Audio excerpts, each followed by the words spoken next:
Tonight, we reach the midway point of the USL regular season with a matchup of two in-state rivals who are jockeying for position in the logjam Eastern Conference as Penn FC hosts Bethlehem Steel FC here on ESPN+. And a pleasant good evening, everyone, and welcome to our broadcast position atop FNB Field. Brian Kaiser, along with Charlie Giroux. Glad you could join us this evening. We've got two of the hottest teams right now in the USL Eastern Conference as Bethlehem Steel takes on Penn FC. And Charlie, the last time we were here, Penn FC was going on our three-game road swing, and we said at that time they needed to come back with a little bit of momentum. Man, they got it in a big way. Wanted them to pick up a couple of points. They come back with 5, continue an unbeaten streak going back more than a month. And at the midpoint of the season, when folks really start to concentrate on the playoffs, both of these sides are right in the thick of it. And Bethlehem Steel has gone on a 5-game unbeaten swing of their own, undefeated in the month of June. One of the reasons why is the guy we're going to take a look at tonight, number 14, Fabian Herbers. Fabian Herbers is a guy who in their last game against the Charlotte Independents had a goal and 2 assists. Very creative player. A guy out of Creighton who 3 years ago was the number 6 pick overall in the MLS Super Draft. A guy who the Philadelphia Union owns the rights to. They're having some problems with some scoring right now. They might want to look at him. They might have another look after tonight. I noticed the Union are here tonight. And for Penn FC, Tommy Heineman was doing a lot of the scoring for this team, at least from the forward position. Picked up an injury, and all of a sudden, Penn FC in this road swing got lucky, both literally and figuratively. M. Kasana just doing it all. A brace against Louisville, bringing them to a comeback draw, another brace along the way, and a PK against Indy for the tie there, picking up points for Penn FC all the way. It's a great matchup between these two teams, and two teams that, you know, not exactly what you call, because they're in the same state, there's a natural rivalry between these two teams. And you've got two squads who really know each other and are looking forward to playing each other. And what we have here, again, Charlie, tonight, we look at Bethlehem Steel's lineup, 9 out of 11 who started in maybe their best performance this season against the Charlotte Independents. A lot of speed on their side. Penn FC going to have to be very, very aware of that. Playing 4 in the back tonight again. But Penn FC has to come out and take the attack right to Bethlehem Steel. And the lineup for Penn FC, and one of the things you notice right off the bat here, no Kenny Tribbett tonight, and also no Tommy Heineman, but for the most part, this is a lineup that all of a sudden is starting to take shape and a consistent thing now for Raul Voss. And that's really vital to this side. A consistent lineup with players that work well together, that gel, who can push the attack forward and be consistent in mounting the attack.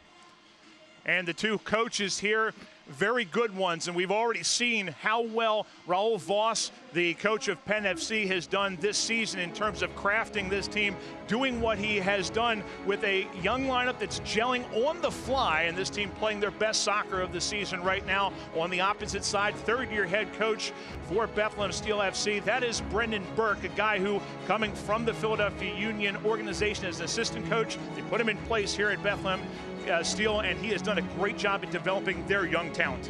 And that's going to be one of the keys again tonight, Brian. We're really looking forward to this match. A beautiful night for soccer.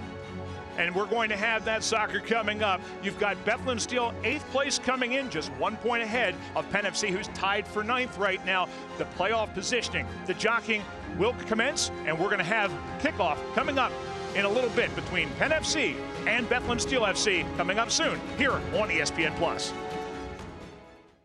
Did you know all electronics must be recycled? It's the law, but more importantly, it's the right thing to do. At the Recycling Center, Dauphin County residents can recycle older broken TVs, computers, cell phones, laptops, major appliances, even paper.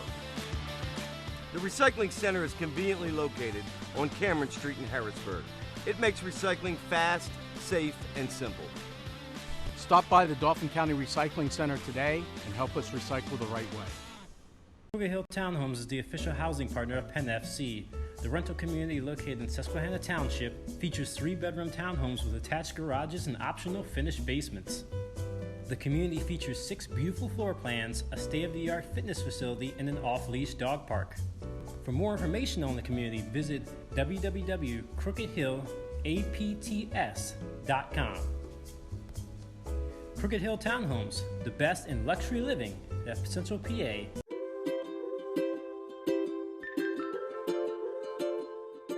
All across across Pennsylvania, families are living their lives in their own homes. Not long ago, none of these families believed it possible. And then they discovered there was someone who could help.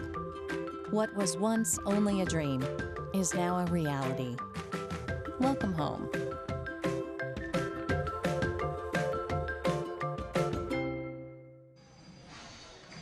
And welcome back to FNB Field. Brian Kaiser along with Charlie Giroux. Glad you could join us tonight for Bethlehem Steel FC against Penn FC. Let's go down to our third member of our broadcast crew on the sidelines. Here's Jessica Crossan.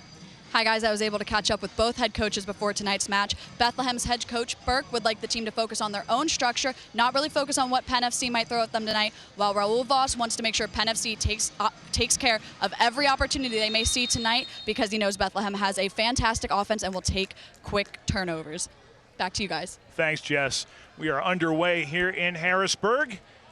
Bethlehem Steel FC with the ball. They are in the white uniforms. Penn FC is in their sharp home blues with the white trim. Penn FC and Bethlehem FC, Steel FC, both teams coming out at least listed in a 4-2-3-1 formation tonight. We'll see if that actually continues to be the case as the game goes on.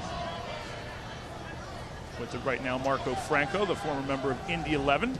Last game out, homecoming for him, but a giveaway here, and now Fabian Herberts down the left side, cutting to the inside. Check, that's a cut to the outside the box. Chance for Chambers over here on this side. Nainco is on side, sends it right back across the middle. Chambers with it now, flicks it out, right side, cross into the box. It's going to be played over the back line. It will be last touched, they're going to say, by the Steel. That is Santi Moar. He's a guy that you're going to have to keep a quick eye on all night long because that's what he is. Offside whistled against Penn FC's Isaac Osei. Flag up quickly on that as Penn FC tries to mount a quick attack, but offsides. Making his move on that right side, Olivier Bizo. Cut off there by Menjivar.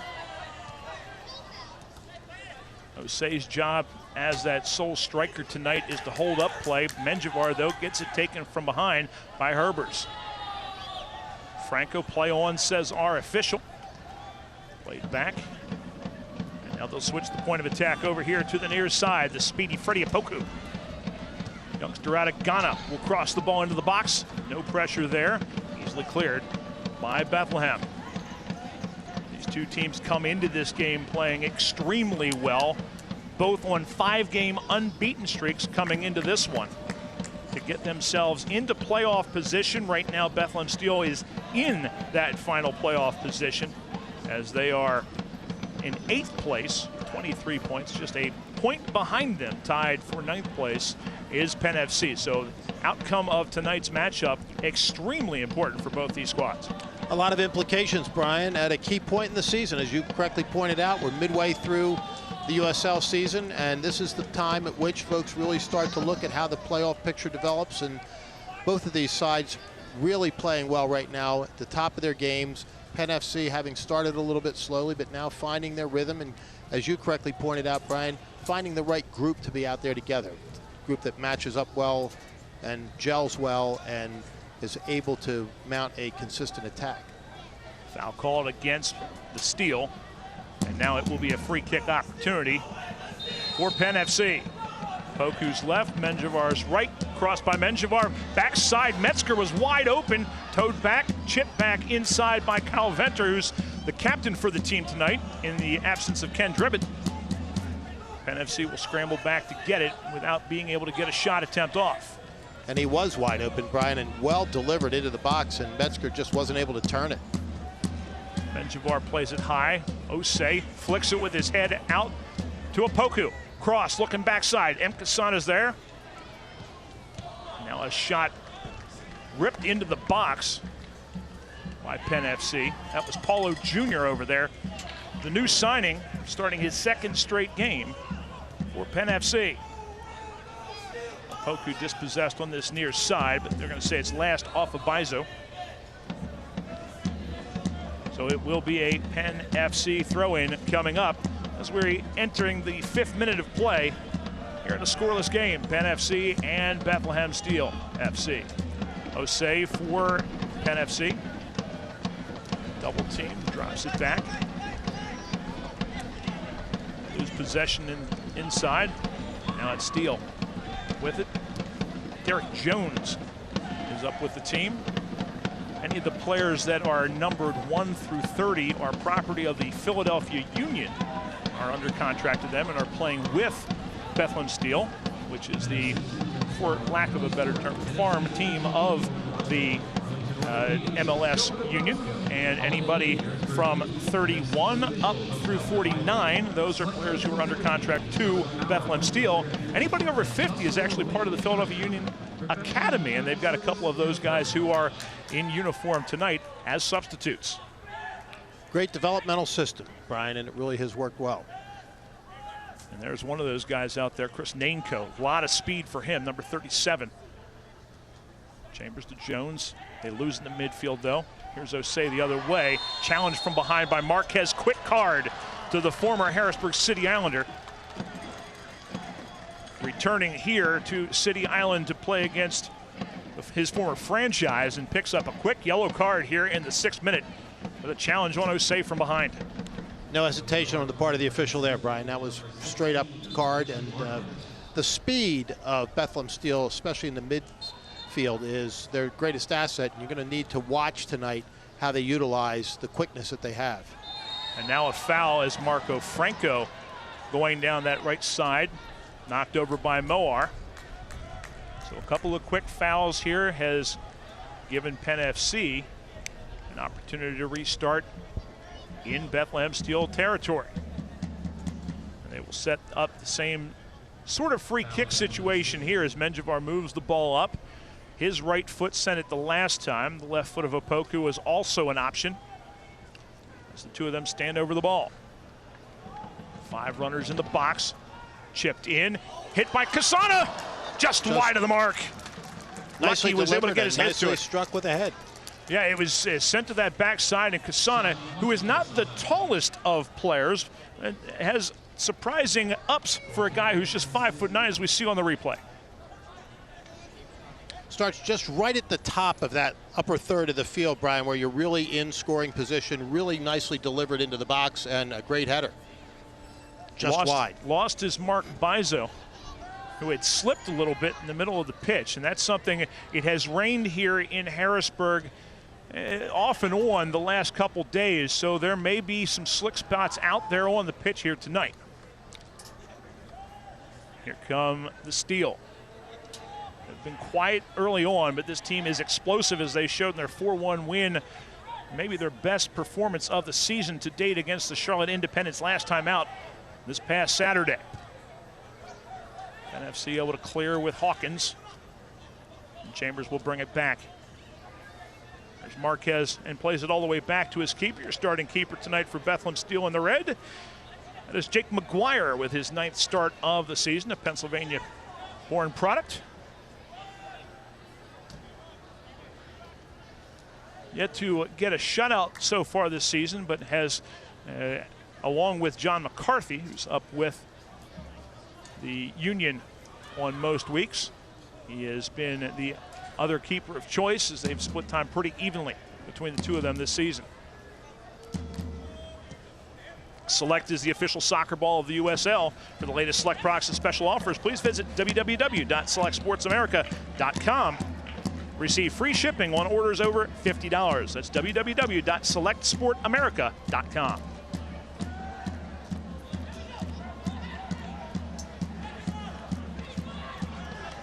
Here comes Opoku with a rush with a left foot, and it's going to be deflected by Marquez over the end line. First corner kick of the game for Penn FC. And a nice little run there by Opoku, and his speed right there at the top of the box, really creating that opportunity, and a corner for Penn FC. So kind of shifted gears, Brian. And here comes Menjivar with that right foot looking for the in-swinger. They'll bring up the center backs. Both Venner and Hawkins are up. They'll play it near post, just over the head of an on-rushing Kyle Venter into the hands of McGuire. They'll play a long ball up The speed of Nainco forces Marco Franco to be honest and then play it with his head over the far sideline. Steele with it. Moar to the middle of the field. Chambers now to Moar.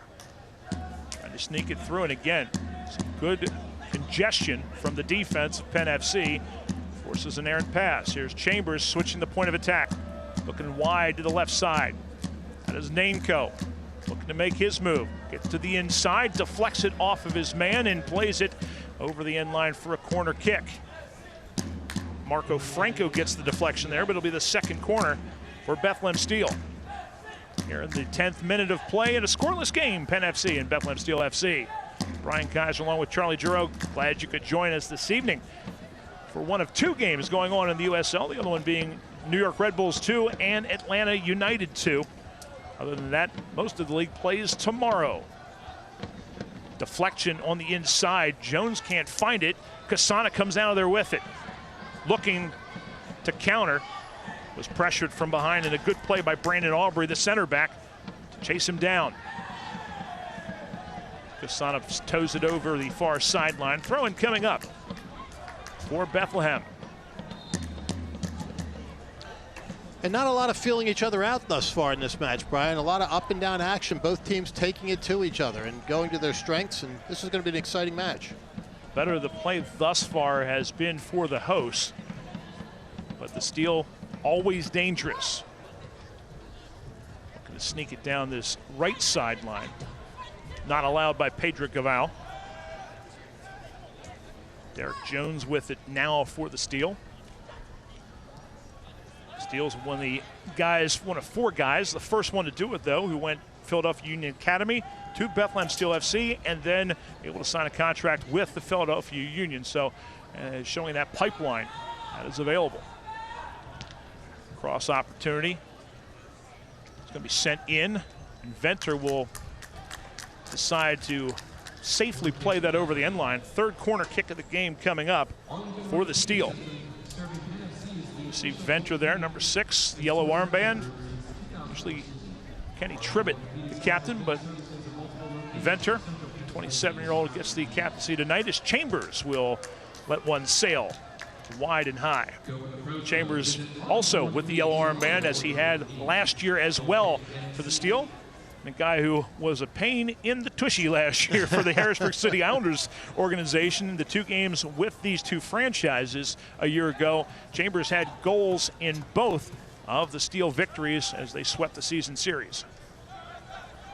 And Penn FC, new nomenclature this year, but still looking to avenge those tough losses last season. And those of you who do not know the back history, the Harrisburg City Islanders organization was the original quote-unquote farm club of Philadelphia Union, with a very unique sort of agreement that really was maybe the predecessor to a lot of the USL 2 teams that came in and really helped bring this expansion of the league about. And then the Union decided they wanted to use their own organization to run, and that's where the Bethlehem Steel FC came from. So some back history with these two teams, and for part of that, it's why it has been a fevered, although very brief rivalry. Great lead ball. Here's one-on-one, an opportunity and a shot, and a great save that time, not by the keeper, Pizer, but instead by Venter. Magnificent save. Keeper completely out of position. Open net, and a great save.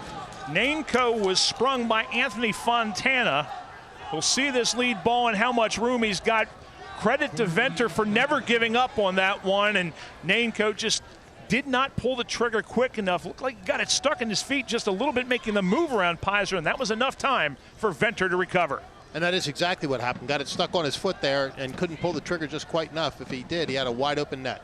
Fontana gets it right back off the corner, the fourth of the game for the Steel. A header right on target to Pizer. Not much steam on that one, as that was Aubrey, the center back, who was up, who got that deflection forward.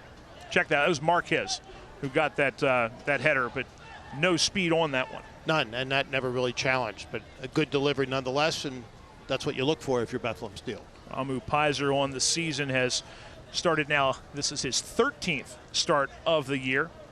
He has been a rock back there, and the few times that he has not gotten the starting nod, the 38-year-old from France has to be on a high today after the French make the semifinals in the World Cup.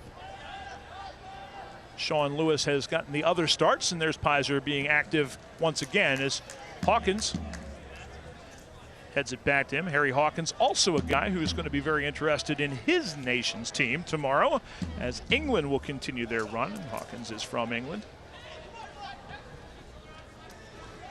Opportunity now for Opoku. Opoku with speed down the left side. Kasana gets in front of Aubrey, gets his head to it, but just wide on the right side. But again, there's Lucky with his head.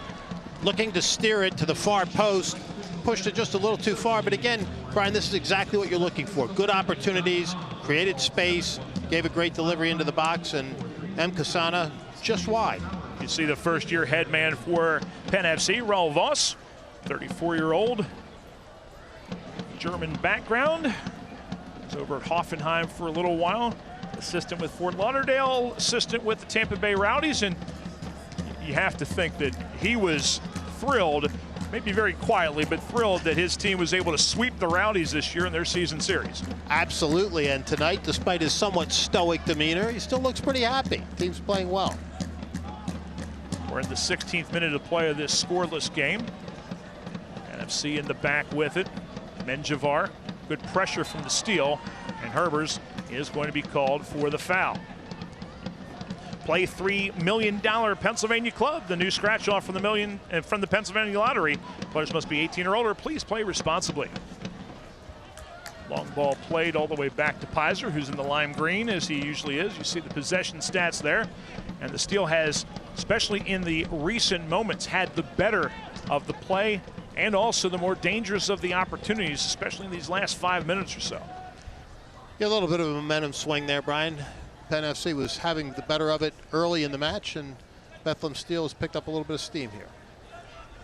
Here's a win on a tackle by the Steel. Nainko trying to get around Osei, and he's going to be called for the foul there.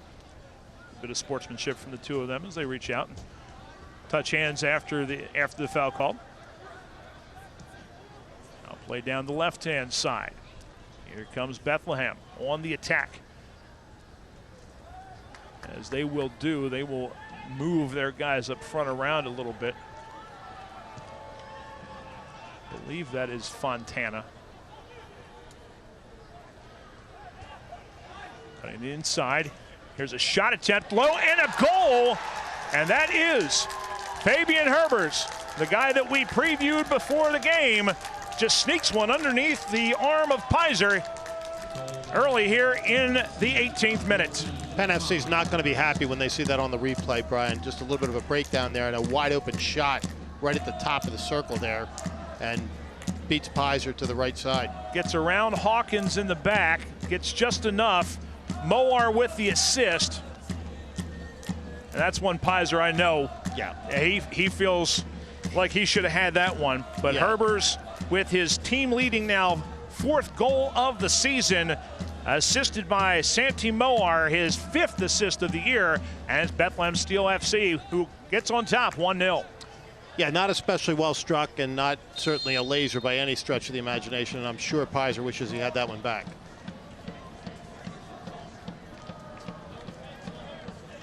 So does Penn FC, who will now have to try to regroup. All season long to this point, they've been very good at home, and now Franco gives one away outside. Penn FC on the season 3-1-2 here at FNB Field. Just a single loss, and Brendan Burke, you see, his team has not been especially great on the road. 2 wins, 4 losses, 1 draw, but he's got to be happy about how they've been playing. And here's Herbers again, getting around the defense. Into the box he goes, cuts it back. A shot right at Pizer from,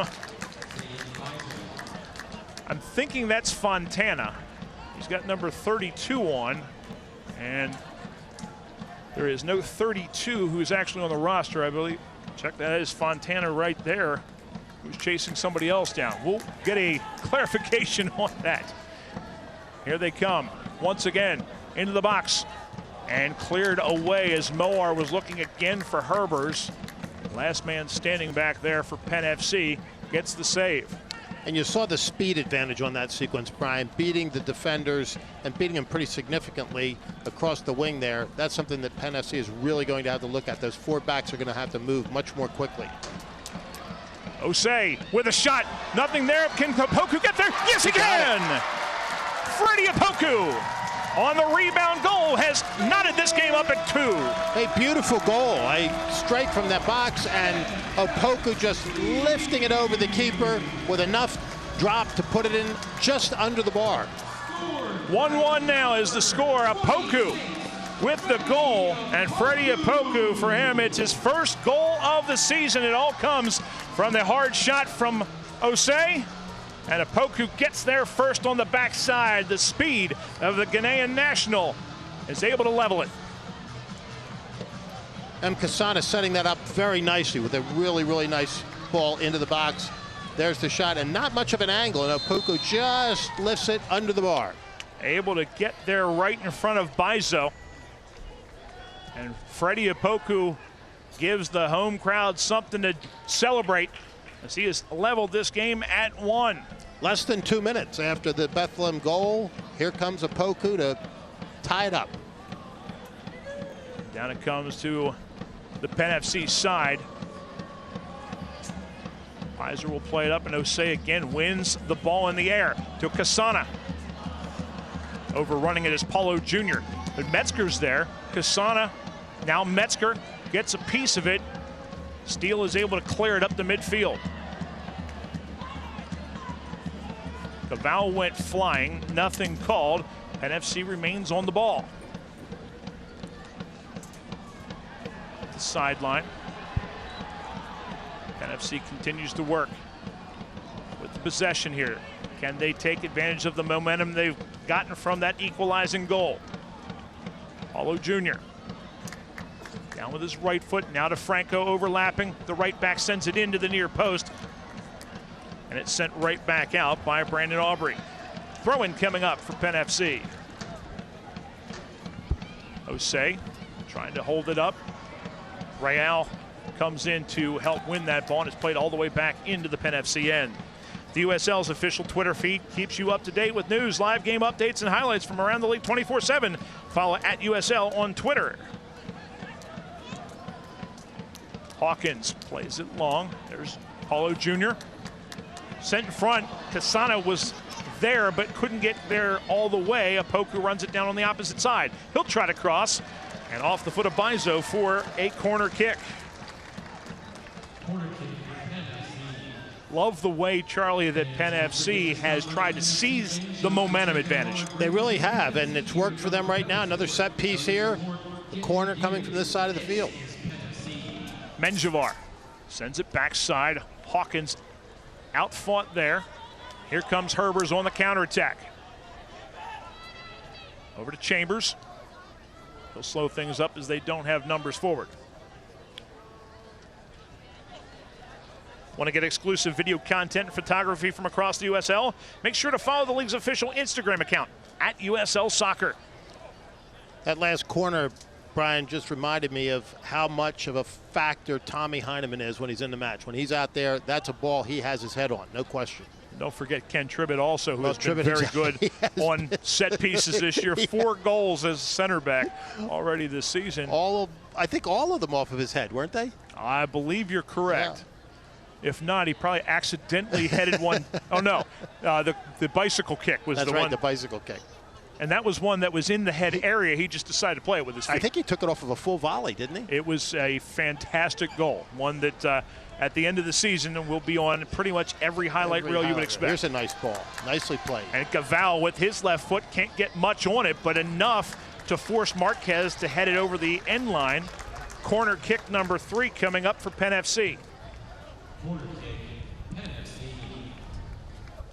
And Penn FC has played these set pieces very well, Brian. These are real opportunities for the Penn FC side. So it will be Menjivar once again with his right foot. Menjivar, the 27-year-old out of California. So with the New York Cosmos a year ago. Now here in Pennsylvania's capital city, headed back in, up and goal! There's Casana, remains red hot, and it's again a rebound. Great first try. Keeper makes a terrific save off of the bar and a tremendous follow-up. 2 headshots, one of them the keeper tips, hits the bar, comes back out, and there you are for the follow-up and a 2-1 lead. I think it was Paulo Jr. on the back post. We'll see. It was, nope, that's Venter on the back post, and it was McGuire who was able to get the initial save, knock it off the bar. Casana was there, and nobody noticed the white jerseys watching what happened. Casana reacting and scoring his 6th goal of the season. Penn FC really doing a terrific job off of these set pieces, especially the corners, Brian. We mentioned that right before that corner, and there you've got 2 goals scored very, very quickly by Penn FC to take the lead. And that is something Coach Brendan Burke will be able to use as a teaching moment for his team. No question. As Casana at 5'9", wide open, active, and scoring, and giving Penn FC the 2-1 lead. And on a rebound, I mean, that's where you've got to have a nose for the goal and be very hungry, and M. Casana has proven that he is as hungry around that net as anybody you could imagine. Menjivar now with a win of a tackle in midfield. Here comes Penn FC the other way. Gavao, full head of steam, has a Poku on his outside. Instead will cross it. Lucky's there. Instead, it goes over his head. Asai is there. Paulo Jr. rising shot over the bar. Once again here, Charlie, Penn FC, as soon as they get the opportunity after a goal, looking to attack. Taking the pressure right to them, and nicely delivered ball inside. A lot of space, which is really interesting. The Bethlehem side not marking up as tightly as you would have thought. A couple of opportunities there. Sailed over M. Casana's head on the first try. Then they bring it back in, get a nice shot. So it's now going to be McGuire taking the goal kick, and taking a little more time that time, as I think he needs his team to breathe just a little bit. It's the speed of Penn FC, at least in terms of rebounding, that has been key here in this first half. And the usually lightning fast Bethlehem Steel FC, this is a team right now that is a little bit on the back foot. They're on their heels, and you know where Penn FC right now is winning the battle is in the midfield, Brian, and they're able to quickly attack once they take the ball away. Osei, who's done very well at holding up play. Franco on the opposite side with a good touch to keep it. Paulo Jr. looking for Metzger. Metzger had stopped. Menjivar trying to slow down Nainko. Play on, says the official, because the advantage is there. Nainko trying to beat a double team, cannot do so. And Franco's not going to get there in time. Throw-in coming up for Bethlehem Steel.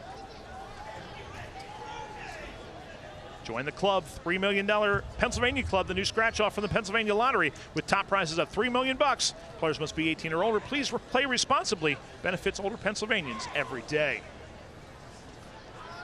Osei has it taken away by the veteran James Chambers on the Steel roster. As I'm looking through the different players, the only one here listed who is active tonight over the age of 30 is Chambers, the Irish national, a 31-year-old and deserved captain of this team. Comes Gavao, Apoku crosses it, that's too far. Headed by Real. Down that right side, another opportunity. Franco with a little bit of a crease, looks for Lucky. Casana can't get it, and the deflection goes over to Paulo Jr., who again skies one over the bar. Paulo Jr. just needs to get over the ball a little bit more, Brian, because he's had a couple of good shots there, but has lifted them a little bit and sailed them over the bar.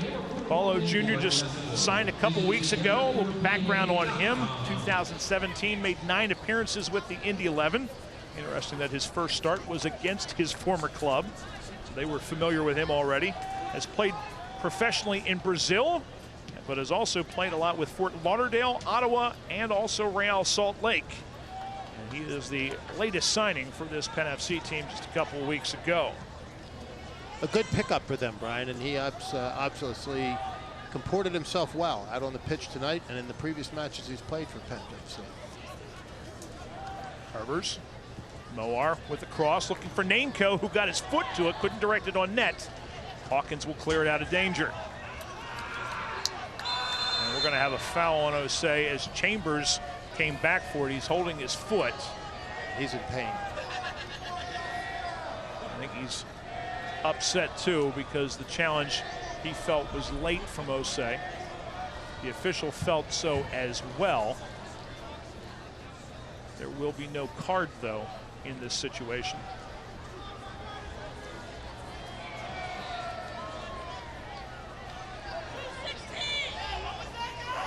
It's a late challenge, but it will be a restart opportunity coming up for Bethlehem Steel. Down 2-1 after having the 1-0 lead on an 18th minute goal, 4th of the season by Fabian Herbers. But rebound goals by Opoku in the 20th and Kasana in the 25th have the host Penn FC up 2-1. Ball chipped in. Hawkins, the latest one to be able to get high enough, and Osei will clear it up to midfield. Noir tracks all the way back. Play a driving ball. Looking for Bizo, but cannot keep it in. There's a young man with a good future also. Cameroonian national. Is the captain of the Cameroonian U21 national team, Olivier Bizo, just 20 years old. And a brilliant future ahead of him. All the skills and a lot of speed to boot.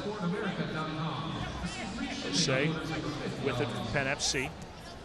Gaval with a deft chip that does not fool center back Aubrey. And Osei will have it go out of bounds off of him. And a good eye for the field, Brian. He seems to see an awful lot of play opening up in front of him, looks for opportunities to create space as well as seeing space, and he's snuck it through a couple of nice through balls tonight. Bizo with the throw in. A little bit too much body there from Hawkins. On Herbers, who will draw that one and get the restart near midfield. How well do you know the USL? Test your knowledge in USLsoccer.com's weekly picks competition every Tuesday. You can win tickets to an upcoming USL game of your choice. Competing against 3 different individuals every single week, as well as joining your picks with USL Nation. Question is, what did most of you who are watching have as your pick in this game? Because this game far from over from what we've seen thus far. A lot of action yet to go, Brian. 32nd minute of play. Penn FC up 2-1. Brian Kaiser along with Charlie Giroux. Jessica Crossan, glad you could join us this evening. Just 2 games going on, but what will be a busy week 17. It already has been some games played on Independence Day back on July 4th. And then another busy evening of action tomorrow. NFC will be back at it on Monday as they will take on the slightly new look Richmond Kickers. We'll talk about that a little later, but Lee Calishaw stepped down as their head coach as we have a few coaching changes since the last time we were with everyone. Calishaw stepping down in Richmond. You have James O'Connor, who has taken the head job at Orlando City in the MLS, which means he no longer can coach Louisville City FC, the defending champion. So you see some teams with new leadership. Tampa Bay had already moved on from their head coach. So already 3 changes in the Eastern Conference alone so far this season as far as coaching. I don't think you see that all that often mid-season, do you, Brian? Not usually in American soccer. I won't say it doesn't happen overseas quite a bit. That's a different ball game, though. But I mean, here in the States, we tend to stick with the senior staff through the season. You've got 2 guys who I think are in very good stead right now on their sidelines. Raul Voss in his first year. They're doing a fine job so far with Penn FC, and Brendan Burke, one of the best developers of young talent around here for this Bethlehem Steel FC team. Opoku knocked down. Bizo initially was clean, but I think the follow-through that Opoku got knocked down with will draw him the restart. So it'll be Penn FC with another restart opportunity here in the 34th minute. We've talked about Penn's ability to use these restarts, especially now that they're in the attacking third of the field, just at the top of the attacking third. They've made the most of them. They've delivered the ball well and great headers, and you look again for another set piece here to give some result. This may be a Poku with the left foot. Nope, Menjivar with the right. 3 assists so far in the season, looking for his 4th and just misses it as Kasana got on the end of that one but headed it over the bar. And you really can't ask for too much more than that, Brian. I mean, they're delivering the ball well. They're getting good headers. I mean, the shorter players on the field are, winning those battles and just over the bar. And again, wide open in the middle. Wow, the Zimbabwean national, Lucky Kasana. It didn't look that way originally from our angle, Brian, but once you saw it on the replay, they're wide open. And, I think that the coaching staff of Bethlehem's going to have a lot to say to their defensive backs about marking up inside that box. Quick fact about Lucky, as he's got the ball now from Osei, educated at Dartmouth. So he's not just got the soccer ability, but got quite a head on his shoulders. Very, very few dummies in the Ivy League. Osei, and we're going to have a foul on Gaval as he got a little bit too much of Nainko. So it'll be the restart coming up for Bethlehem Steel here in the 36th minute of play. 2-1, Penn FC now with the lead. You want to keep up with the best social media from around the USL? Join Kelsey Steele every Friday on the USL's social media channels for the latest edition of Off the Post. Poku. Now to Osei. NFC with the possession. Osei chips it over the head of Paulo Jr. over on the right wing. Brian, you were giving some of the history of these two sides a little bit earlier. One of the neat things about this rivalry is these are teams that are based less than 2 hours apart. This isn't even Pittsburgh and Harrisburg. These teams are very, very close in proximity, have a storied history between them, and tonight, a playoff spot hanging in the balance, at least for this portion of this, this point in the season, to see who will maintain that spot in the playoff challenge. That's why these games are so important at this point too, because the Eastern Conference is an absolute logjam at this point. FC Cincinnati with a little bit of room up top, and Pittsburgh Riverhounds just refuse to lose games, but outside of that, everybody else seems to be clustered right now, trying to find their room as Moar called for the foul, trying to get around Franco. And that's what you like. You want every match to count, and everyone does. And tonight's an opportunity for both of these sides. And right now, Penn FC having the better of it. Our center referee, Bart Hill-Passat, calling the foul there over on that side. He's been kind of busy here in this first half thus far. Took charge right away, though, Brian. I mean, that's something you like to see. Didn't put up with any nonsense right off the bat. And when you see an official take control of the game or control of the match, it's always a good thing. Zeno Gaiho-Cho, one of our assistant referees, Kevin Locke, the other linesman. Our fourth official tonight is Dustin Killick. Steele with Chambers trying to get it up near his on rush and right back by Zo, but instead it's Penn FC who comes the other direction. Can't keep it in. Have to think at this point that Penn FC, considering that they gave up the first goal in this game, would be absolutely thrilled to get into the locker room here with the lead 2-1. A little bit of time left to start thinking about that at this point. Ball played long, and this is why, because of the speed of this Bethlehem Steel team over on that left side. Cutting the inside. Great move around two, and crossed in by Fontana. Will win a corner kick. That was a nice move. A little step over, and then the cut back and throws the defender, and they're going to get a corner out of it.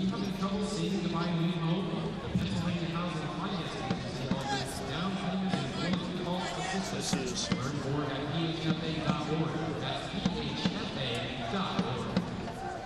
corner kick comes to the inside. Headed out of danger by Penn FC. Hawkins was the guy who got there. Poku gets around Nainko. That's a heck of a speed battle. Love to see that on a track. Cross into the box. Kasana runs it down on this left-hand side. Lucky's been the scorer. Can he be the provider with an assist here? Crosses into the box. Near post cleared away by Marquez. Menjivar will keep it in play here. No real threat there, but Penn FC maintains possession, and they're going to mount the attack again. Cabal crosses into the box. Nobody home. Nobody making runs really for Penn FC except for Osai on the backside, and he was well covered. Menjivar trying to sneak one to Osai, who was boxing out his man on the inside, Brandon Aubrey. But Aubrey got his foot around, got the dispossession, and here comes Bethlehem Steel the opposite direction in the 40th minute of play. Awfully difficult to thread the needle from that far away, but he gave it a try.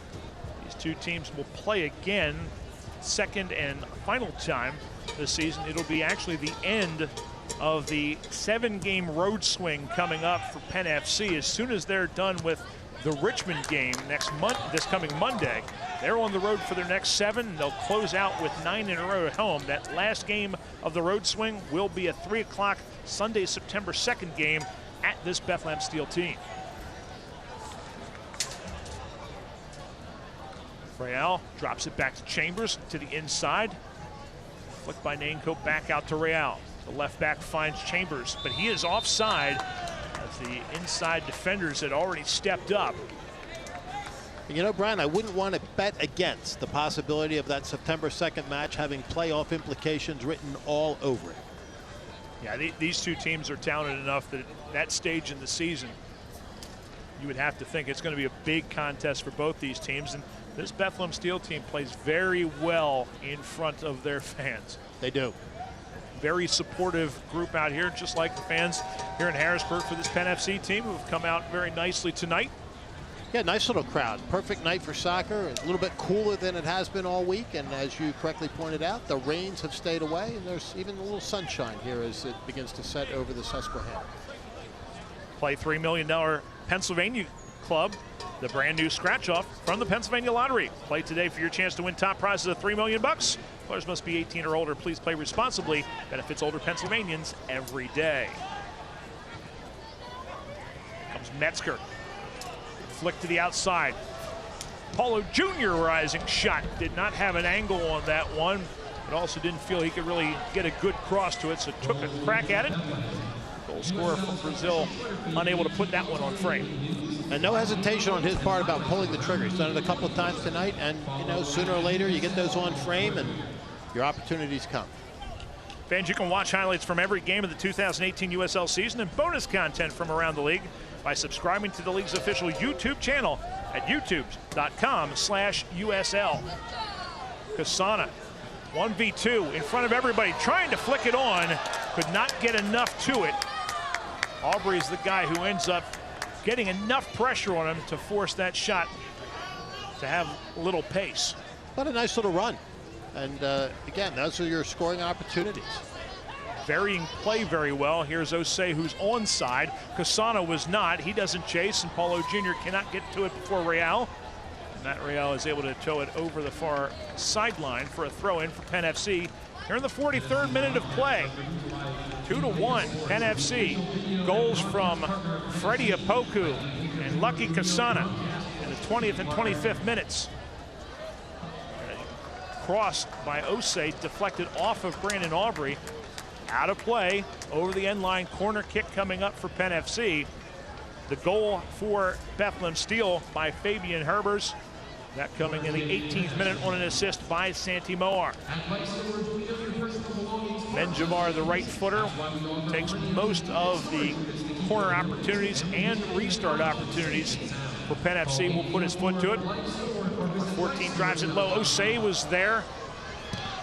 And a shot attempt deflected and knocked out of there. NFC will continue on the attack. Metzger steps around. Hawkins, who got the shot away. Back to Metzger. Hawkins.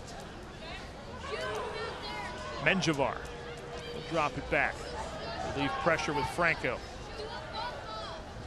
Paulo Jr. now down the right side. Apoku with the left foot, shot and saved pretty easily. It was right at McGuire with no real traffic in front. Still a driving shot from Freddie Apoku. Wire looks to send it quickly the other way. We are approaching the final minute outside of stoppage time here in this first half. It's been a very entertaining first half between Penn FC and Bethlehem Steel FC. Opoku, soft left footer. I don't think Marquez realized he didn't have much pressure behind him. If you like hard playing, real action in soccer, you're getting it tonight, Brian. This has been up and down and a lot of opportunities for both sides and some really good soccer, and there's a nice ball. Good back heel. Jose finds Gaval, looking inside, shot, and it's rising once again over the bar from Paulo Jr. He's really got to get over the ball, Brian. I mean, 2 or 3 times now he's had opportunities, and now when he actually leaned back on, I mean, he's just got to plant that left foot a little bit more squarely, get over the ball, and he's going to be putting those on frame and creating real scoring opportunities. Little knuckling ball from Gaval. Again, very dangerous opportunity there for Penn FC. Real had come back there to at least affect that shot, but still a great scoring opportunity, and more of them here in this first half for Penn FC, especially since they've scored and have taken the lead. They have been the better team. Tries for handball will not happen. We have a minimum of 1 minute of stoppage time here in the first half, and we are in stoppage time right now. Penn FC, though, will not take their foot off the gas pedal. 2-1 advantage for the hosts. Gaval, the left back, will play it back under no duress to Hawkins. Now to Menjivar, the field general in that defensive mid position. Driving ball sent by Venter all the way up, safely into the hands of Jake McGuire. Do we have anything at the last moments of this first half? It apparently looks like that's not going to be the case. There's a harmless kick over the far sideline. Will give a throw in to Penn FC, and no real need to really do much more. That will be the whistle. And we have played one half of soccer here from Pennsylvania's capital city, and it is the host, Penn FC, with a 2-1 advantage on Bethlehem Steel FC. Goals by Opoku and Kasana. And Penn FC has to be very happy, Brian, walking off with a 2-1 lead, having been scored upon first relatively early in the match. They came back very, very quickly and scored 2 goals in rapid fashion to take the lead. Fabian Herber is the goal scorer for Bethlehem Steel. They'll have to regroup here in the second half. We are going to get words, though, from Penn FC head coach Raul Voss after first half, and I think this is a time. Will we see? I don't think we're going to see a smile. I don't look for a smile, but a man who's very stoic in his demeanor out on the field. But I think he's got to be very happy, and you might get a tiny little trace of a smile. Well, look. I don't think it'll be a scowl, that's for sure, though, because he's got to be pleased that his team is ahead here at this point. Our Jessica Crossan is getting him in position right now to have a quick little talk with him before we go in for halftime. But Penn FC with the advantage. Both these teams coming into this game riding 5-game unbeaten streaks, and the team with the lead right now is the host. Let's go down to Jessica right now. All right, guys, I'm here with head coach Raul Voss. We're heading into the half up 2-1. We gave up a quick goal, answered it right away with 2 goals. How does that make you feel? Very concerned. Extremely good team, fast in transition. I don't feel very secure right now. We need the 3rd goal. We have plenty of chances, so we got to take advantage of this because they're very, very sharp and can bite us. All right, are you thinking about making changes here at the half? Probably not right now. All right, thank you. Good luck, coach. Back to you guys. Thank you very much, Jess. There's a smile at the end. A smile at the end. And his body language coming across the field said it all. But, you know, he's a typical coach. He's saying, you know, I want to be careful because this team's very fast in transition, and we've said that from the start. Well, it's going to be a very interesting second half.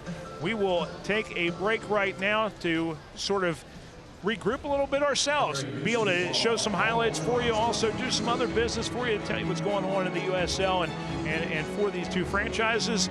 That's coming up at our halftime show. Our score at the half, Penn FC 2, Bethlehem Steel FC 1. Back with more on our halftime show here on ESPN+.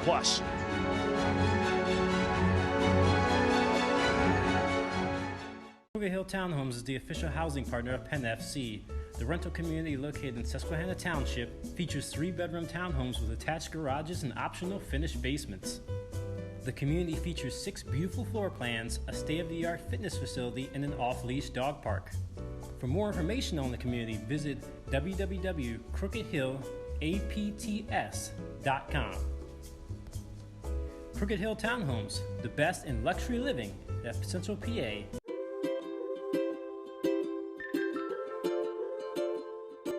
All across Pennsylvania, families are living their lives in their own homes. Not long ago, none of these families believed it possible.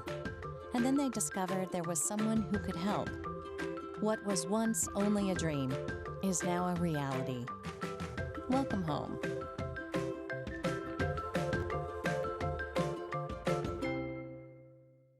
Did you know all electronics must be recycled? It's the law. But more importantly, it's the right thing to do. At the recycling center, Dauphin County residents can recycle older broken TVs, computers, cell phones, laptops, major appliances, even paper. The recycling center is conveniently located on Cameron Street in Harrisburg. It makes recycling fast, safe, and simple. Stop by the Dauphin County Recycling Center today and help us recycle the right way.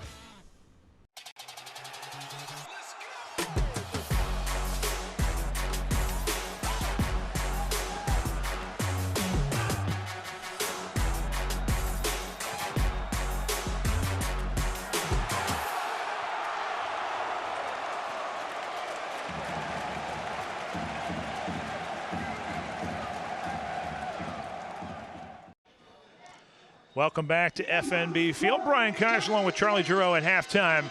Penn FC leading Bethlehem Steel FC by a score of 2-1 in a game between two teams that are jockeying for position in the crowded Eastern Conference of the USL, looking for playoff positioning at the midway point of the season. You can still get your season tickets for Penn FC. Go to www.pennfc.com.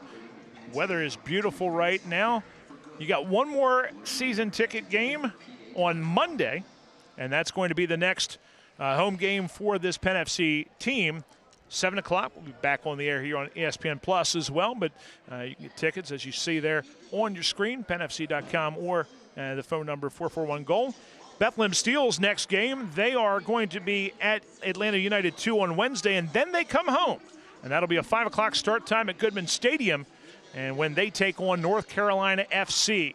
And that'll be coming up this coming Saturday. Check out BethlehemSteelFC.com for tickets for that one. Well, there's a lot of great stuff going on right now in the USL. It's a busy, busy time for the league. Let's step back and take a look at what's going on right now in the league.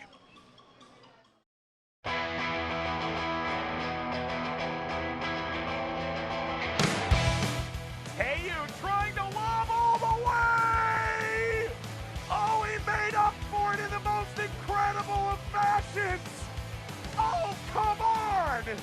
Lancaster! Cameron Lancaster! A dream of a goal! Yeats inside the area. It's Hamilton! What a finish! Jordan Hamilton! What a strike! DePariski getting in behind.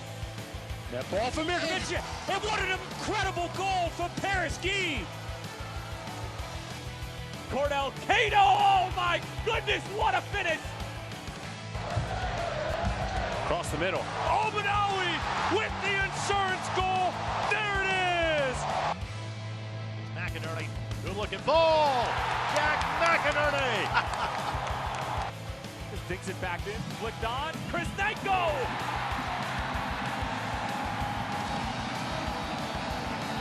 Brody inside the 18. Brody shot and a goal! Andrew Brody puts the Monarchs ahead in the 8th minute of play. This one sent in. Great effort! Tampa Bay equalized in the 90th. It's Damo Duro in his rowdy debut.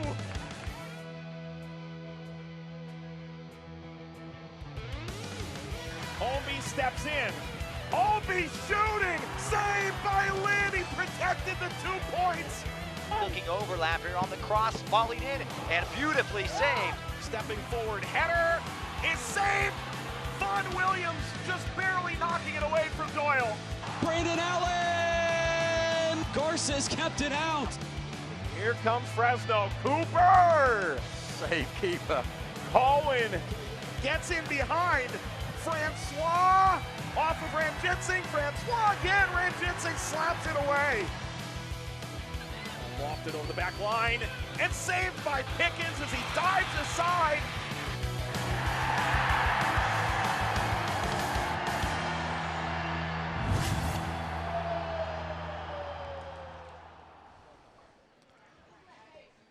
Back here, Penn FC leading 2-1 over Bethlehem Steel FC.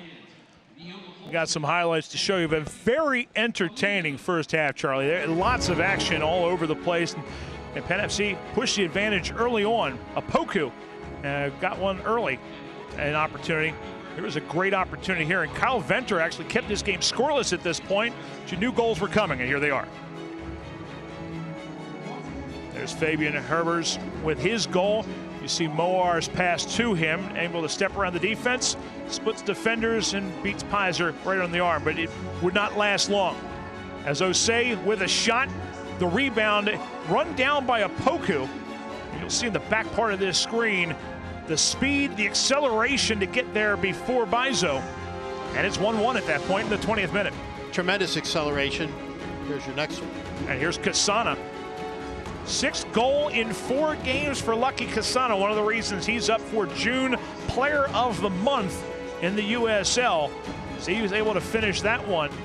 But both goals for Penn FC, rebound goals. And you see right there, shots in the first half, 17-5 in favor of Penn FC. Really a dramatic difference, and a lot of them coming inside the box, Brian. An awful lot of them headers. I mean, Penn FC has really pressed the action, and as you say, right from the start, it was end-to-end action. Not a lot of that feeling each other out early as a lot of teams do. Coming into this game, Penn FC had a total on the season of 174 shots. That's not quite 11 a game. They have 17 in this first half. Possession pretty even. You look at everything else, a lot of the rest of the things there are pretty even. And while shots on target are not, you see how many chances are being created right now by Penn FC. Bethlehem Steel, when they create chances, they're putting them on frame, but not as many of them. Well said, Brian. I mean, that's exactly what you want your side to do. 17% of your shots on goal this year, or shots this year, in one half of a match. That's really well played soccer. So our halftime score here is Penn FC 2, Bethlehem Steel FC 1. We're going to step out for a break. We'll be back with the second half of action after this here on ESPN+. That's 17. Cougar Hill Townhomes is the official housing partner of Penn FC. The rental community located in Susquehanna Township features 3-bedroom townhomes with attached garages and optional finished basements. The community features 6 beautiful floor plans, a state-of-the-art fitness facility, and an off-leash dog park. For more information on the community, visit www.crookedhillapts.com. Crooked Hill Townhomes, the best in luxury living at Central PA.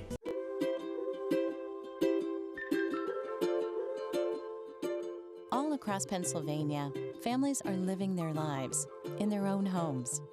Not long ago, none of these families believed it possible. And then they discovered there was someone who could help. What was once only a dream is now a reality. Welcome home.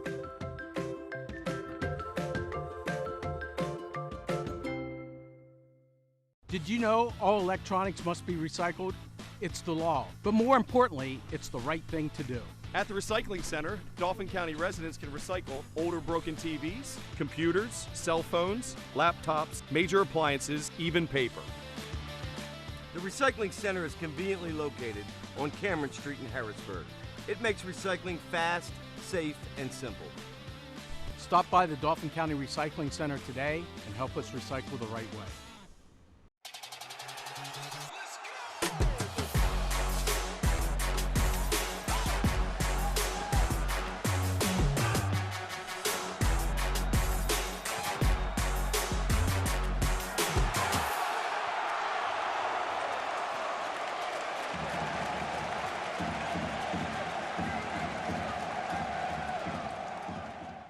From Times Square to your local community, from local sports to international conventions, Invicta has changed the broadcast and video landscape, bringing professional quality and service to organizations across the globe.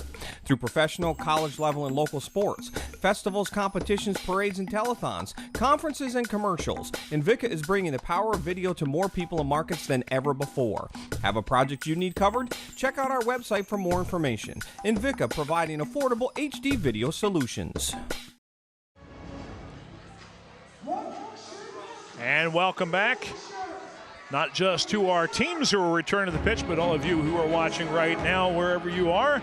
Penn FC leading Bethlehem Steel FC by a score of 2-1 at the half. The host team is Penn FC, and Penn FC is Rush Soccer's first team, making its USL debut this season. Rush Soccer is an international organization dedicated to the development of youth soccer players. It's based in Littleton, Colorado. Rush Soccer partnered with 85 clubs around the globe, providing a comprehensive club development program to over 32,000 players. Penn FC is proud to sit on top of the Rush Soccer pyramid. And you see some of those Rush players who have worked their way through into this Penn FC roster, guys who have been as part of that. One of those guys being Kenny Tribbett. Also seen Miguel Jaime and Jacob Lisek, guys who have gone through that Rush Soccer program and are here. Some pretty impressive players have come up through those developmental ranks, and those developmental programs are really what it's all about, and where kids have the opportunity to compete in those programs early on, they will never regret a minute of it. And what you're looking for is an opportunity to play at the highest level, and that's what USL comes in as that next step to MLS. And right now you take a look at where this league is. Week 16, second highest attended weekend in USL history this past week. 111,730 fans witnessed action across the country. Third weekend this season with over 100,000 fans attending game. And right now at this pace, Charlie, the league is on pace for 3 million fans on the season. You know, a fantastic fan base, Brian, and growing. That's what's really so significant. This league is really, really taking off in a lot of different ways. More teams, more fans, better play, better players. It's really a extravaganza for a family, great entertainment value. We mentioned before, season tickets still available, and every franchise ought to have its fans looking for additional opportunities to pick up season tickets and really enjoy the sport of soccer at the USL level. It doesn't get much better than this. And we are underway here in the second half as Penn FC kicks the ball into play, and they get it right back. See if there's any changes. I didn't see any offhand. There's Paulo Jr. trying to run off a play. He's over there on the right side of the box. He was dangerous in the first half, couldn't find on frame. Casana has it go over his head on the cross from Franco. But Penn FC continues to press their advantage. Casana looking to the outside. Gaval was making a run, so now they're undermanned on the outside. Touched too far, though, by Derek Jones. Will go out of play, and a throwing coming up for Penn FC. Remember, to all of our viewers on ESPN Plus, the National Game of the Week is something that has been going on now. It's going to air on an ESPN network this summer, continuing this coming Wednesday, July 11th. It's a game out of the Western Conference. OKC Energy plays host to Las Vegas Lights FC. Talk about some cool unis that they have, some unique ones for that Las Vegas Lights team. You would expect nothing less than the glitz and glamour of Vegas. Indeed. Penn FC tries to play that one inside. Moar's back to track it back. It's back to Marquez. Penn FC will control in the middle of the field. Menjivar looking for Casana. Up the left-hand side. Opoku gets run off that play. Bizo got the better of him on that one. But it was Opoku's goal in the 20th minute that tied this game up as he beat Bizo to a loose ball off a rebound on the back post. 2-1 is our score now in favor of Penn FC. Ball flicked on. Pizer there first.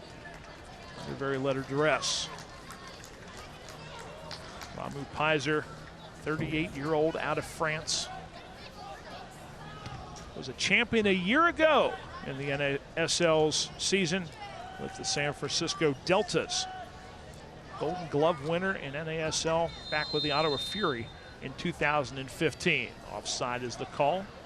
Ball was played Comes Franco. Now to Paulie Jr. looking across. Osei trying to run that one down. Gets there and is able to beat Bizo to it. Shot from Opoku, a rising shot.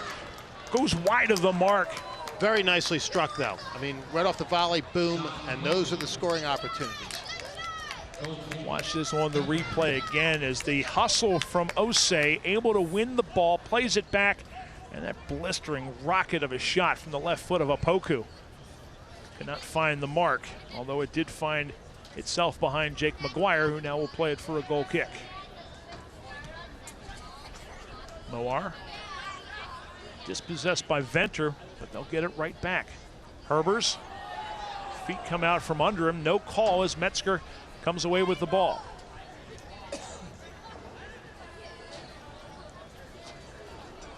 Hawkins to Gaval. Gaval now will play it long. Osei out jumped by Marquez. Here's an opportunity to counter for the Union.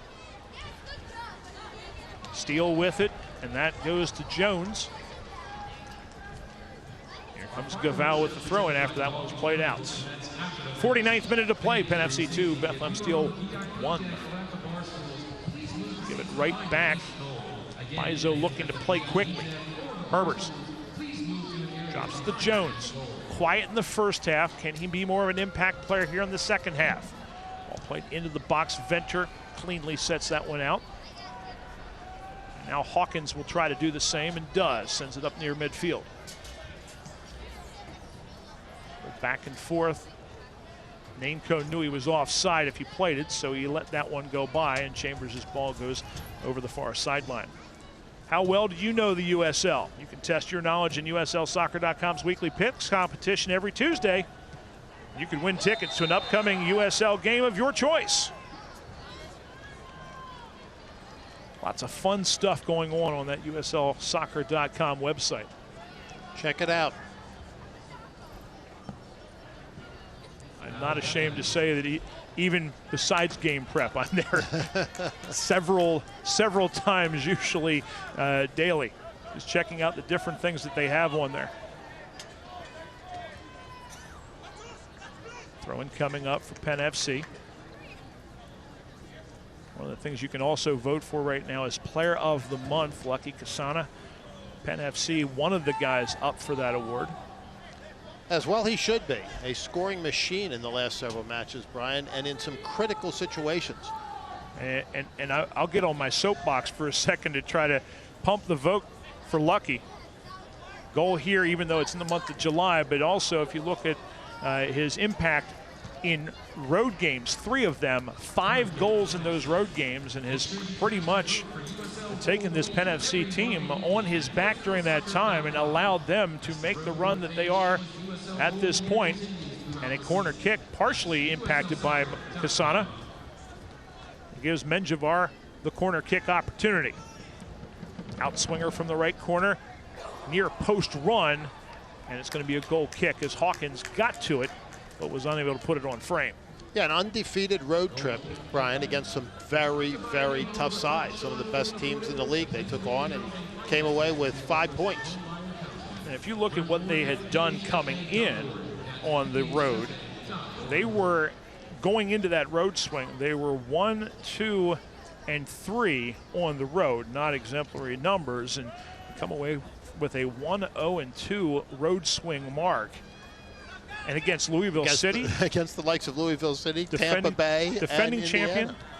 Defending champion who not only was excited about things, they were also getting ready to break ground on their new stadium out there in Louisville City. So, I mean, things were buzzing out there, and were able to run them down after being down 3-1, and that just really set the tone for the rest of the road trip.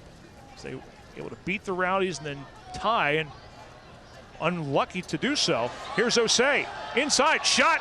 He was being tugged a little bit at the end of that one. Our referee said not enough contact to worry about it, so the save is credited there to Jake McGuire, as Osei not happy about that decision.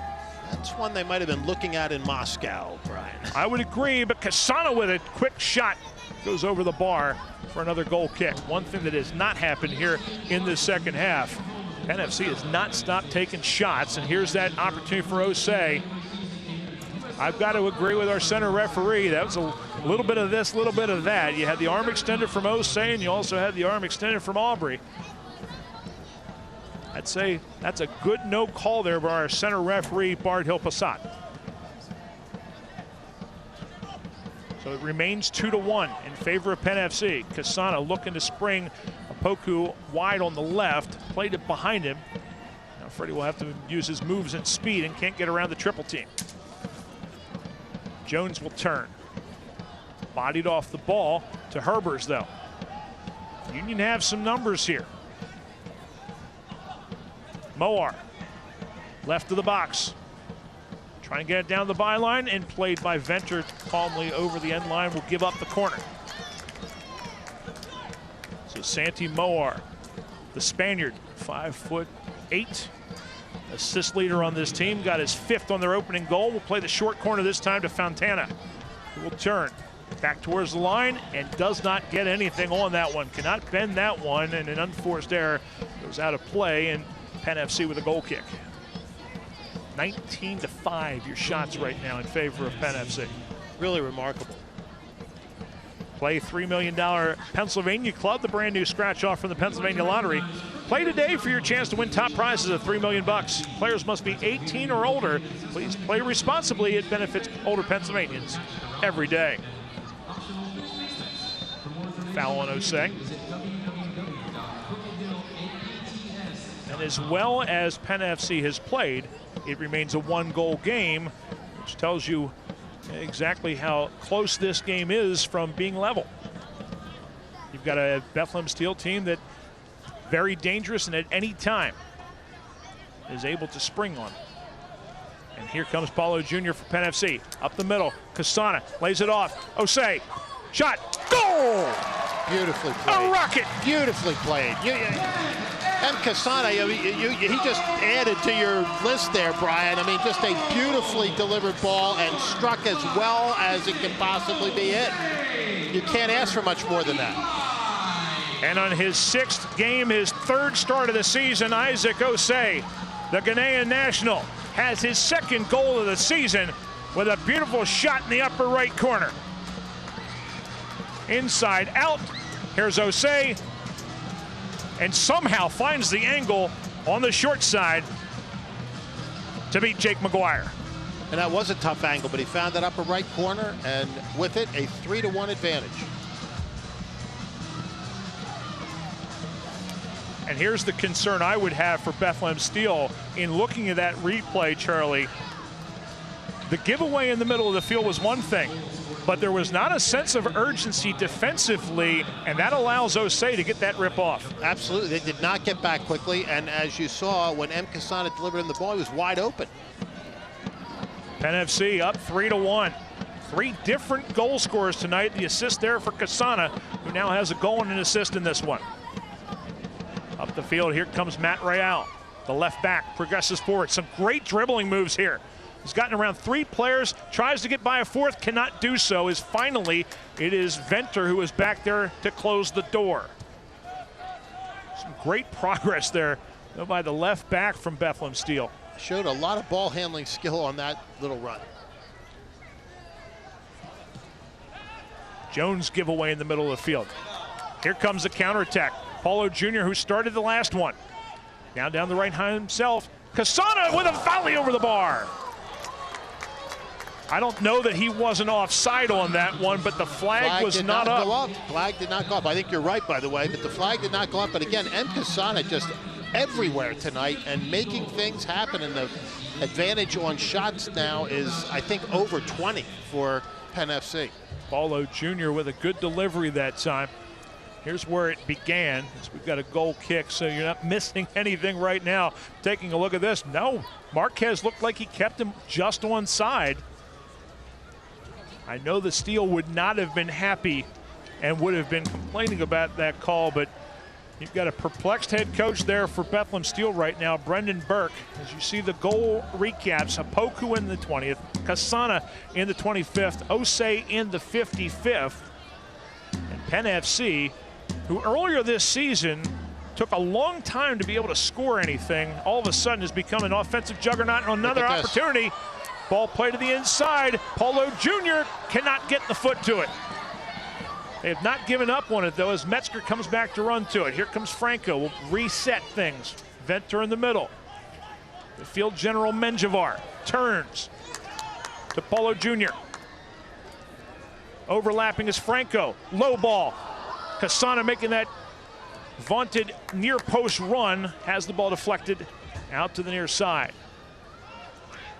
Bethlehem Steel needs to find something soon here in the 58th minute, down by a score of 3-1. And with Penn FC really having the better of it right now, Brian, they've pressed the attack in ways that they haven't done at other points in the season, and really looking good right now. And you're going to have a foul called on Nainko, as holding his ground over on that left back is Pedro Gaval. You see number 12 there, and with the very tricky Nainko every step of the way, and then gets the feet taken out from under him after he won the ball.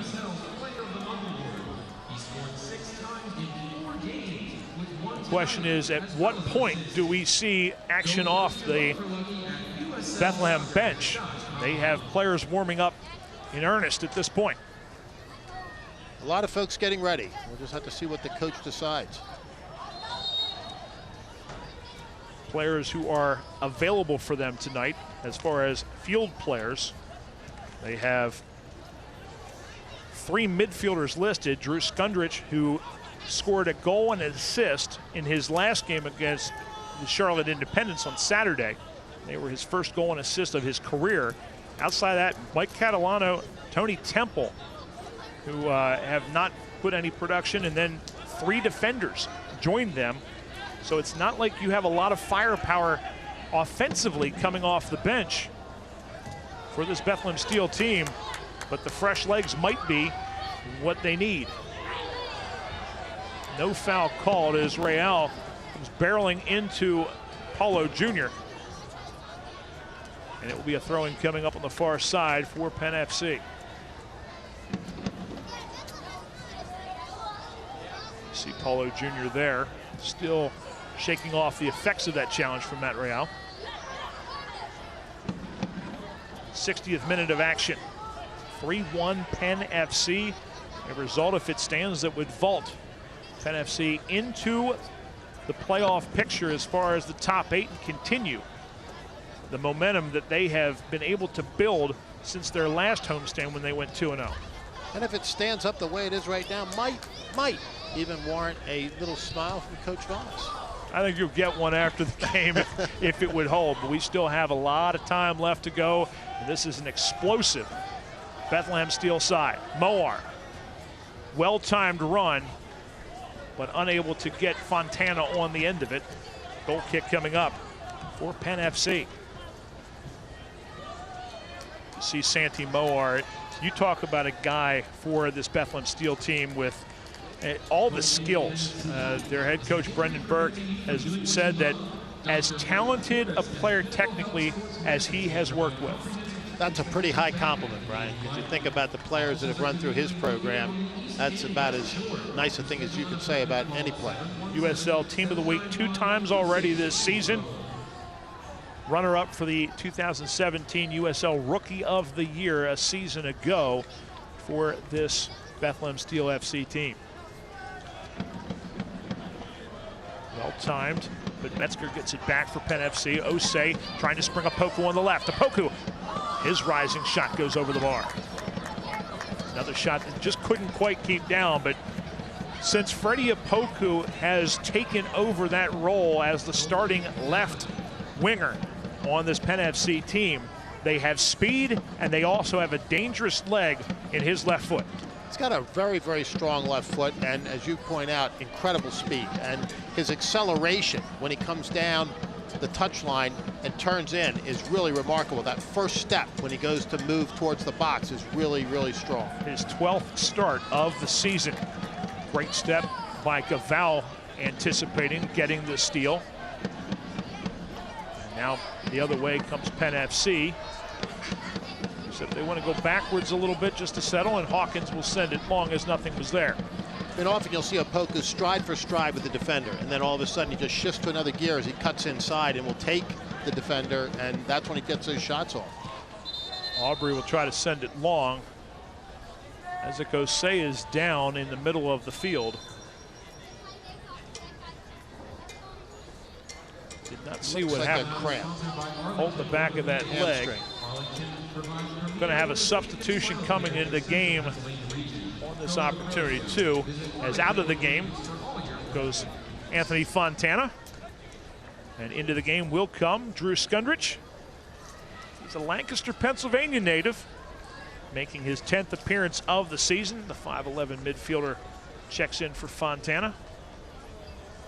Again, coming off of his first career goal and assist at the professional level, but he was at Stanford before this for college. And if you know anything about college soccer, that Stanford program, very successful. They've had a good run. Say 3 national championships in his time there? They've had a good run. Just 22 years old. He'll check into the game at this point. Osei will at least go out for a moment. So this is an opportunity until he gets, it will be a sub. They will take Osei out. And that's unfortunate because Osei really, in the absence of Tommy Heineman, has played that holding forward position extremely well. Yeah, anything that you had asked, he gave. And this is, you know, a difficult substitution right now, not one that they wanted to make, but apparently the injury more significant than we might have thought right away, because he has really done a good job at that holding position. What this allows them to do, though, Lucky and Kasana, who Kasana today had been playing an attacking midfield position in the 4-2-3-1. They will now move him to his natural position as striker. Not that he didn't do really well in the attacking mid position. And Calvin Resend is the guy who checks in place of him and will take over that attacking mid role. The 25-year-old making his 9th appearance of the season, his 4th as a substitute. Bethlehem Steel down the right side, chips in. Pizer intercepts the cross. Nicely defended by the keeper, Pizer, there, because you had multiple players running into the box for Bethlehem. Herbers was the guy who was going down that right side, sending the cross in. Just didn't get enough height on that one. Here comes Chambers. Plays it back to his defense. So we are in the 65th minute of action. And after going down 1-0 early in this contest in the 18th minute, it's Penn FC who has roared back and has taken a 3-1 advantage here at home. Want to keep up with the best social media from around the USL? Then join Kelsey Steele every Friday on the USL's social media channels for the latest edition of Off the Post. Franco with a tug on Moar will give Bethlehem Steel the restart opportunity. Paulo Jr. didn't want them to play it quick, so he stepped up in front. And now the restart will be an opportunity for Bethlehem Steel to play into the box. This is where I don't know that I wouldn't have let them play that one quick with Moar, as dangerous as he is with that right foot. A lot of players up in the box. Sends it back post. Good run, and whiffing on the ball, and a great opportunity. That time for Drew Skundrich, the sub, with his first touch, which betrayed him. Skundrich just into the match, gets ahead of the defenders on that one, running in on the cross, and really one-on-one with the keeper had he put his head squarely on that one. Boy, that's a great set play that time from Bethlehem Steel that just didn't get the final touch that they needed. They ran 2 players. Venter had to go in with them, and right behind them with Skundrich. Danger written all over that. Skundrich with it now. Plays a long ball up. The speed of Nainco cannot beat the sliding Pizer. And it is Nainco who goes down. Yeah, they collided with each other. And I do not think this is a Neymar situation. Easy on Neymar. I know you're still in mourning because of your Brazilian team. I am. It's a tough day for me, Brian. But I think Pizer might be injured on this. He certainly is in pain. He went down. Immediately started to wave his hand. I think Pizer's fine. I think the guy who actually might be in a little bit worse shape, maybe Nainco, as Pizer extended the leg as Nainco went in, as he was going to slide for that one. You see this replay. Watch the right leg of Pizer come up and gets clipped by Nainco, who goes down hard, and Nainco also none the worse for wear. Everybody looks to be fine. Pizer is still complaining about something. He's not happy. He's not happy with the fact that he got clipped. At the same time, this should be a restart coming up for Penn FC, as he had possession of the ball when the whistle blew. We're going to have a yellow card now showed to Fabian Herbers.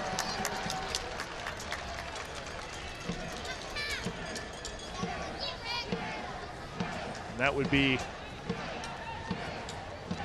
a dissent.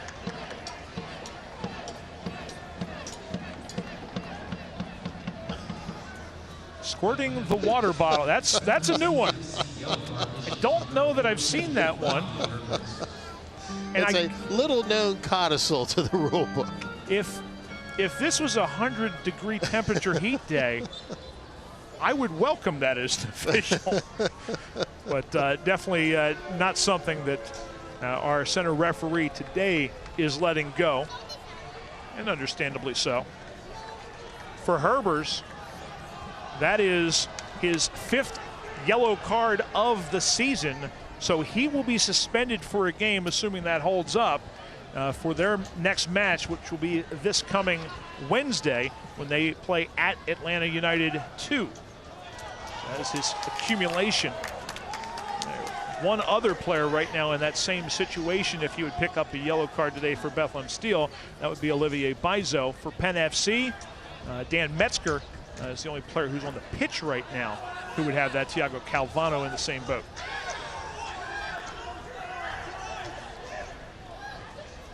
Going to have a substitution coming into the game for Penn FC. Paulo Jr.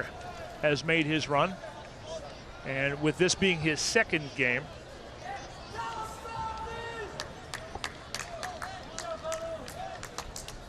we are told that, nice little kiss blown to Santi Moar after that one. The fun and joy that you have during a game of soccer. All you need is love. Paulo Jr. with a round of applause towards the Capital City crew. Of course, group here for Penn FC. And now goes over to the sideline, and Jake Bond will take his place. Jake Bond, really the jack of all trades for this team. He can play some defense, he can play some wing. He's even played striker in the past, and he will move, I believe, up closer to the front in this occasion, as the back four has done quite well for Penn FC thus far. Ball will be out of play off of Penn FC. You can watch highlights from every game of the 2018 USL season and bonus content from around the league by subscribing to the league's official YouTube channel at youtube.com/USL. Brian Kaiser along with Charlie Giroux.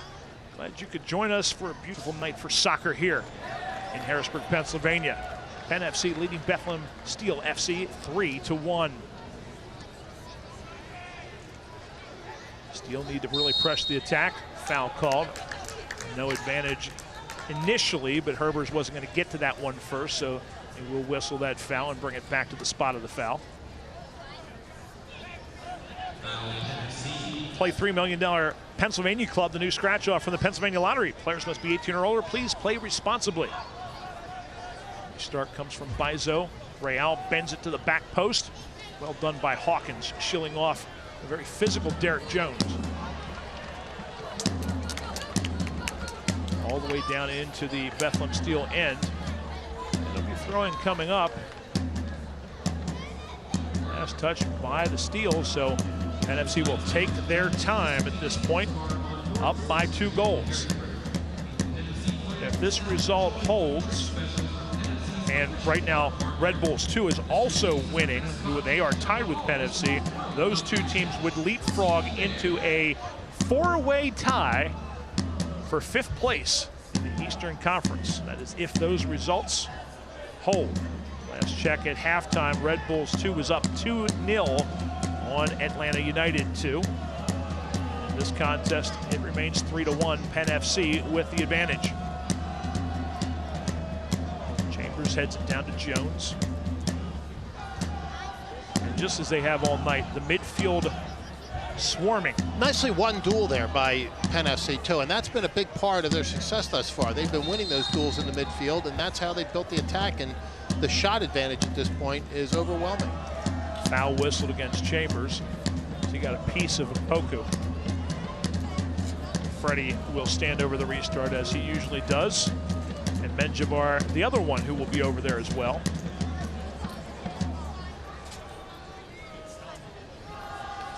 Gaval's another guy who, if Opoku's not out there, or if they want somebody to take a rip with a left-footed shot, Gaval has that sort of range. He walked over there for a moment, decided otherwise, came back to help defend. Penn FC will put numbers looking for that 4th goal of the night. 5 blue jerseys in the box. Menjivar tries to bend it in. A collision in the box. And McGuire, the goalie, is able to get it with no problem. And a Penn FC player down, right on the goalkeeper's line. Take a look at who that is in a second. Franco plays it up in the air, and with the ball not any sort of an advantageous position for Penn FC, they will now stop play and come all the way back to the other side. Take a look at Kyle Venter, the center back. We'll see what happens to him on the back side of this play as he just runs into Brandon Aubrey. The 2 center backs collide. Nothing malicious in that one, just 2 guys going for the ball and Venter getting the worst of it. You see there members of the Capital City crew, part of the 3,103 who are here tonight at FNB Field to watch this one. The rivalry between 2 in-state rivals, Penn FC and Bethlehem Steel FC. A nice crowd tonight, Brian, on a beautiful evening for soccer, and they're being treated to a really fine match. A lot of action on the pitch tonight, and at this point, a 3-1 lead for the Homes. The USL's official Twitter feed keeps you up to date with news, live game updates, and highlights from around the league 24/7. Follow at USL on Twitter. They continue to attend to Kyle Venter. He's sitting up now in front of the goal box. And they will rise him to his feet.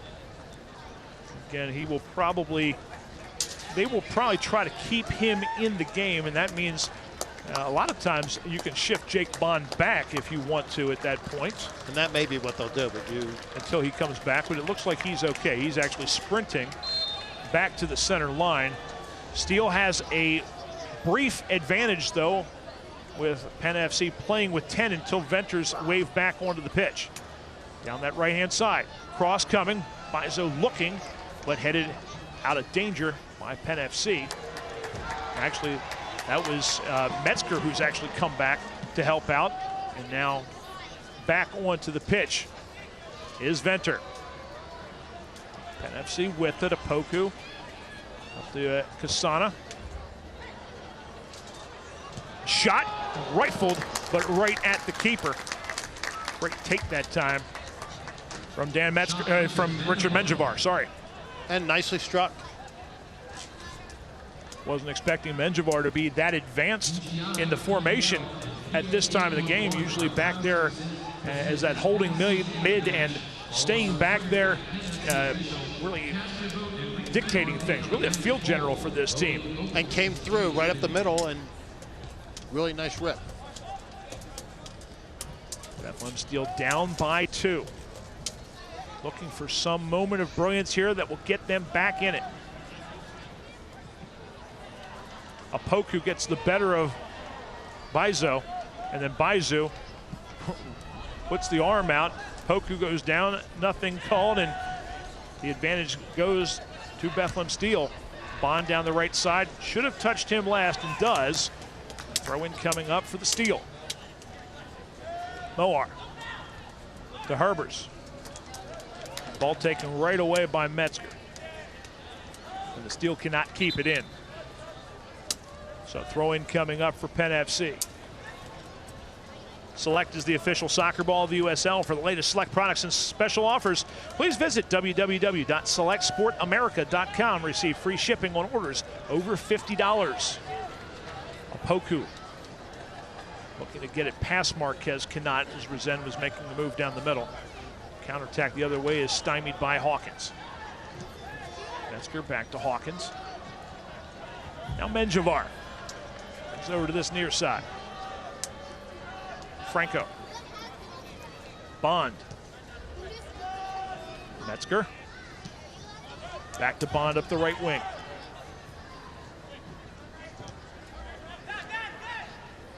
Metzger with it. Former Red Bull 2 player. And Red Bull player for that matter. Menjivar dragged down from behind.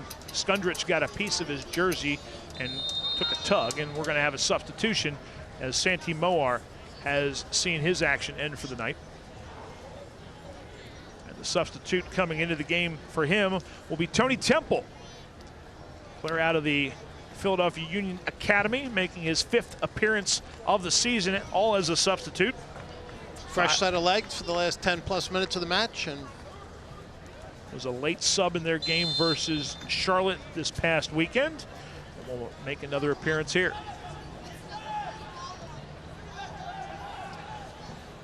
So here in the 79th minute of play, Penn FC with a 2-goal advantage, trying to keep this string alive. It would be 6 unbeaten for Penn FC if they get a victory here tonight. And for the first time all season, they would find themselves in playoff position if they win this game. And when you look back over the course of the year, Brian, they really have developmentally improved match after match. Early in the season, they really struggled, couldn't find the right combination, shifted lineups a couple of times, looked for the group that was going to play well together and mesh well together. I think they found that. I would agree with you. They've been very impressive here today. Shot barrage during this game, very impressive. Another team that's been impressive tonight, New York Red Bulls 2. They are up 5-0 on Atlanta United 2, so they are going to move up and showing their firepower. 5 different goal scorers for them tonight. That's a pretty good lead, but they'll be okay. I think that's a safe bet at this point. Let's watch this. This game's still in the balance in the 80th minute, even though Penn FC with that 2-goal lead. This is a Bethlehem Steel team that is explosive enough to make something happen here late. But I think it's important to note that Penn FC is playing so well tonight, Brian, without 2 of its premier players.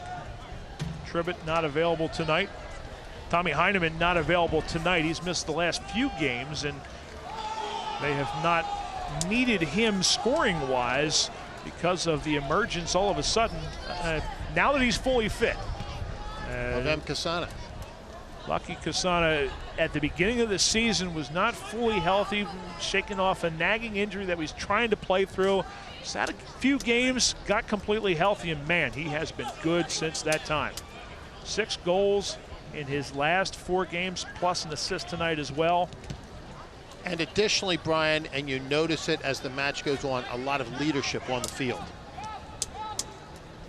He's a take charge guy. He's not only making plays, he's helping others be better players, creating space, creating opportunities. Herbers to Skundrich. Steele pushing their advantage here. Bizo trying to get around. Cannot make the play, but we're going to have a penalty kick. As Bizo made a step to the outside, the initial ball was not able to be cleared all the way out. And trailing on the play was Resend. Got a piece of Bizo, knocked him down, and it's going to go to the spot. Fabian Herbers will be the one who will take this for Bethlehem Steel, trying to draw them within a goal. Unfortunate bounce there, and veteran move that time from Bizo, just the age of 20 years old, leaning back to draw that one. Herbers will score. And Bethlehem is right back in it, and we've talked about this for a few minutes now. This is going to be a very interesting 10 minutes of soccer. And from behind the play, Pizer grabbed the ball immediately after the goal, making it 3-2, the second goal of the game for Herbers. And we're going to have a yellow card minimum here to Chambers, who, as he was coming up the field, and this is a veteran move from Pizer, who initially tried to draw a foul on somebody else, and then when Chambers tried to get the ball and Pizer would not give up the ball, as Chambers ran back up the field, foot came out, tripped him. You're going to see it right here. He's trying to get the ball back. And that is a dive job. I'm not going to pretend in any way, shape, or form. Well performed that time by the Penn FC keeper. It works in this situation for what they were looking for and wasted more time, because now all of a sudden 3-2 is the score. Penn FC leading Bethlehem Steel, but the Steel, who during their 5-game unbeaten string has had some come from behind results to be able to keep that string going. Talk about them in a second, but Derek Jones looking to find a way. Pizer with a great save! And the ball cleared away by Penn FC. Real tries to keep the ball, but it has it skirt by him. Bond, his pass hits Kasana. Ball on the ground and knocked down by Nainco quickly. Penn FC, the quick restart. They've got numbers. Menjivar looking for a Poku off his foot, out of play. Was that a play on, or would they actually restart It was that? a quick restart that time. They touched it down quickly, and we've got a man down behind the play, and that is James Chambers, who is slow to get up for Bethlehem Steel. In this 5-game unbeaten swing, as we see this action here, ball played through, great opportunity for Chambers, and the save from Pizer, or check that, Marquez was all the way up. They had pushed him forward in that situation because of the restart. So it was Marquez who actually had that opportunity, saved by Pizer, and eventually cleared out of there. But this 5-game unbeaten swing for Bethlehem Steel, it was 2 goals after the 80th minute to come from behind and beat North Carolina FC 2-1. Then after a draw, scoreless draw with Louisville City, and a 2-2 game with FC Cincinnati, they stole a point from New York Red Bulls 2 as Bond down the right side of the box could not get that one crossed in. They'll take it to the corner. Metzger tries to come to the inside, an opportunity, a chip up, and McGuire saves it off the foot of a Poku. That Red Bulls game, Mahoney and Chambers in the 88th and the 94th minute steal what was a 2-0 advantage for Red Bulls 2 and get a point back, and then they had no problem with the Independents in their last game. But this team is no stranger to coming from behind, having to do it again tonight, down 3-2 now to Penn FC as we're in the 86th minute of play. And the clock does start to figure very large and looms bigger by the second. Bizo back to Marquez. Aubrey with it. Penn FC bunkering just a little bit more now with the advantage. Ball headed last off of Penn FC. Throw-in coming up for Bethlehem Steel, and we're going to have the final substitution coming for Bethlehem. Raul Voss, Penn FC head coach, is a little bit more. We're going to have the thing that made this one a 3-2 game. That shot, Pizer guessed correctly, just couldn't come up with it. The ball was firmly struck by Herbers.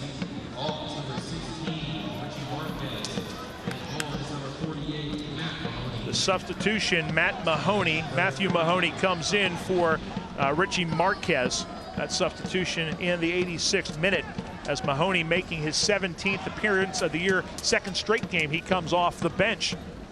Technically defender for defender, but look for Mahoney to play a little bit more advanced as he has that opportunity. In fact, they are already pushing him further up the field.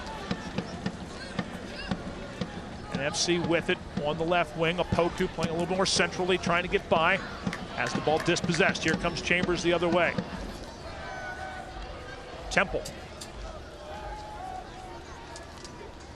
And the ball played all the way back to Pizer.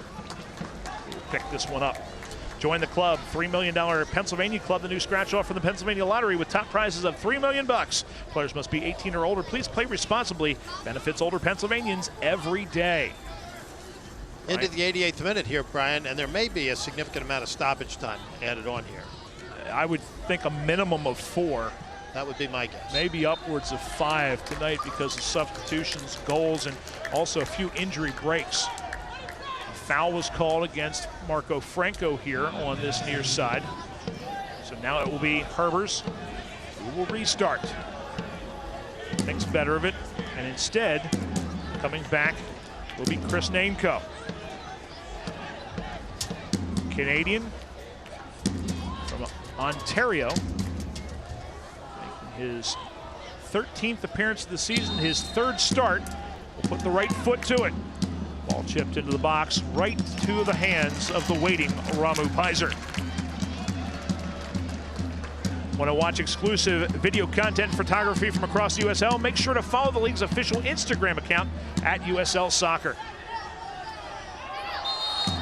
Bond does a good job to draw the foul on Mahoney, and this will take a little bit more time. Bond really hustled on that entire sequence. Took the punt from Pizer, made a play out of it, was dispossessed, and then came back to pick it up. Dan Metzger's night is over, as he will be replaced by Miguel Jaime. Metzger is making his 12th start of the season, and the veteran midfielder will come off the field in the fresh young legs of Miguel Jaime. 5'8" midfielder, just 22 years old, his 11th appearance of the season, his 5th as a substitute, and was the 2nd Colorado Rush Academy player to sign with Penn FC earlier this season. So he will enter the fray at this point with the objective of trying to keep this in the win column for Penn FC. Gaval will take the free kick just wide of the mark. We had talked earlier about the left foot of Gaval occasionally when they have a shooting opportunity. That time it was, and he just missed the mark. Another beautiful shot, Bennett, just a little too much, but right on it.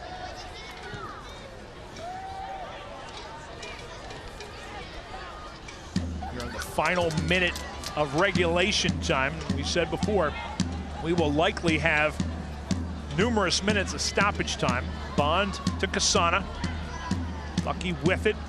Slips down in the middle of the pitch as he's trying to make a turn, then stays there. Play will continue. He pops back up, but Herbers is to the ball now. 4v4 the other way. On the right side. Temple with it. Chips. Back post. Nobody home. As we are just about in stoppage time and unable to get there in the corner and keep it in is Derek Jones. 4 minutes of stoppage time is the number. As called by Brian Kaiser. I was leaning 5, but I knew it'd be at least 4 tonight. I had you at 4. I'll accept that. Penn FC, a big win if they can hold on, because then they turn around on Monday, just 3 nights from now, and take on the Richmond Kickers.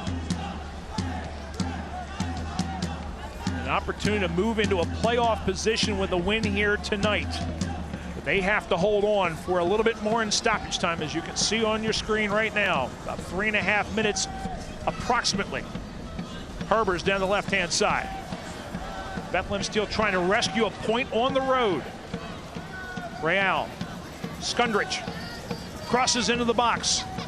Back post it goes, headed back to the middle of the field. Chested back by Venter and calmly to the goalie. And Pizer in the lime green rescues it away. He will punt this one long. There's going to be fireworks here after this game for the crowd. I would venture to say there have been some real fireworks in this game already on the pitch. Penn FC hoping that there's not another one for the visitors. Maybe one here for the home team, as turning and firing as Resend, but high and over the bar to the left. And Penn FC continuing to press the attack here in extra time, which is to their advantage. Eats up a lot of clock and keeps the defense on its heels. Chambers and Hawkins heading the ball back and forth until Hawkins finally placed over the far sideline. We're almost halfway through stoppage time. Ball slips out of the hands of Bizo. they'll get it right back. Throw-in coming up. Does Brendan Burke's Bethlehem Steel FC team have some magic left in this 5-game unbeaten run that they're on? Interception that time by Marco Franco, and they will take this ball up to the corner. Casana plays it in the middle of the field and actually will play it back to Bond. Now he'll chip the ball back into the corner. That ball may hold up. Great run going on right now, and it does. Great job by Calvin Resend of running that one down when everyone else had given up on it. Ball played into the right side of the box. Casana can't hold it up. Real Resend will keep it out there. And now finally, Bethlehem Steel comes back with it. Ball played all the way back. Hawkins will get there first.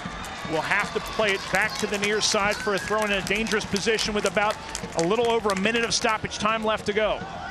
A wise defensive play there, though. Instead of trying to play it back, just pushed it to the outside for the throw-in by Bethlehem. Ryan Kyers along with Charlie Giroux. Great step by Gaval, anticipating the play, and now he'll bring it up himself. A lot of room for him on the left-hand side. Pedro Gaval steps to the inside with the right foot, saved. Great save that time by McGuire. Return shot is blocked. McGuire is over to it and keeps this game 3-2. Still about 40 seconds or so of stoppage time left. Ball headed by Penn FC back into the Bethlehem Steel end. Chambers will play it long. Looking.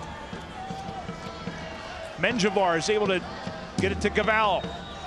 He can't get it up the field any further. Now will chip it, wins a throw-in, and they may be able to ride this one out. That last sequence really, kind of exemplified tonight's match, Brian. It really did. Penn FC taking it right to the heart of the Bethlehem Steel defense. Time ticking away. Penn FC wasting a little bit of time. Official saying throw it in, but he's got the whistle in the mouth. He'll allow a little bit more time to go. That'll do it. Penn FC, a huge 3-2 victory over Bethlehem Steel FC in a game between two playoff contenders at the midway point of the season. They defend their home pitch and keep now what is a 6-game unbeaten streak going and 3 straight wins at home. A hard-fought victory, and this has to elicit a smile from the head coach of Penn FC, because this one really, really was hard-fought and an awful lot of action on the pitch tonight. Penn FC prevails on some really super goals. Goals by Freddie Apoku, Lucky Kasana, and Isaac Osek were in between the brace of Fabian Herbers of Bethlehem Steel. But at the end, Penn FC has enough to get the victory against their in-state rivals from Bethlehem. We'll step out for a break. We'll be back with a post-game show after this and a final wrap here on ESPN+.